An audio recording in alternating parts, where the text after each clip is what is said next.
Hello，大家好，今日帶大家睇嘅係熟悉嘅小區啊，後面嘅白色樓星匯名庭。咁星匯名庭嘅樓底下呢，就有一個好又多超市嘅。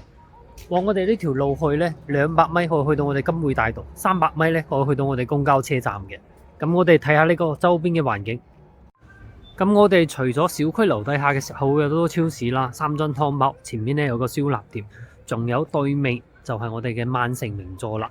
個紅色招牌咧叫欣豐超市，就係樓底下有2大商業環繞，藥房、台球室，即係休閒娛樂放鬆嘅地方啦，快遞嘅代收店，仲有以及各類嘅一啲食肆同埋宵夜店。萬城名座喺周邊嚟講，小區嚟講呢個入住率係相當高嘅，樓底下商鋪都係開咗差唔多80%左右。咁今日我哋睇呢個小區。除咗樓底下商業方面之外咧，去我哋沙田站都係4.2公里嘅一個距離。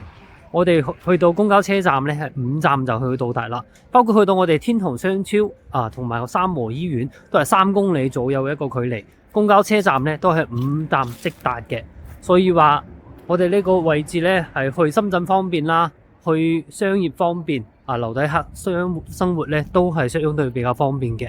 咁今日我哋睇嘅呢套呢，就係一套方正嘅大精裝2房。我哋而家跟住鏡頭上去小區睇一睇。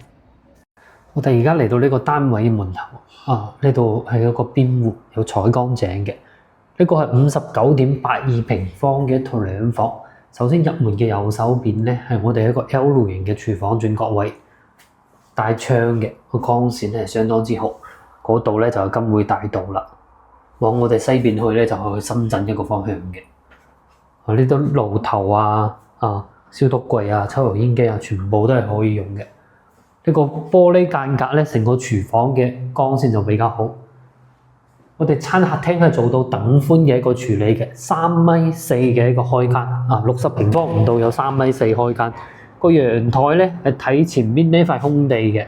目前呢塊空地咧就冇規劃係做咩噶啦。起碼咧10年20年呢度都起唔到樓啦，個光線視野咧係無敵嘅。我哋睇下我哋休息區嘅一個分佈。首先係我哋公共衛生間，公共衛生間咧唔係好大，3.4個平方，馬桶都係安排好嘅。洗手台、淋浴區係喺呢個位置。首先睇我哋第一個房間，第一個房間有翻9.8個平方嘅，帶咗一個80 cm 進深嘅飄台。擺張坐墊喺度咧，睇出面嘅景色咧，相當之舒服。擺1.8米嘅大床係冇壓力嘅，個邊上咧係可以做我哋衣櫃位。個主人房睇一睇，主人房係做到南北通透嘅一個效果，2面窗嘅一個視野，所以成個屋嘅通風採光係相當好。呢個位咧啱啱可以安排一張梳妝台喺呢度。擺完床頭櫃咧，我哋再擺床。成個空間都係夠嘅。呢個房間咧都有翻9.5個平方。呢個主人房主要係個光線比較好。我哋而家總結下呢套房，59.82個平方，業主咧係35萬可以出嘅。優點咧就係臨近我哋沙田站，4.2公里咧係可以去到我哋沙田站嘅。呢度咧樓底下商業方便啦，去我哋天虹商超啦、醫院啦都係比較方便嘅。缺點咧就係小區稍為細啲啦，總共咧係有3棟樓，全部咧都係呢啲細戶型嘅單位。如果你有更多嘅房產資訊需要了解，可以隨時聯繫我。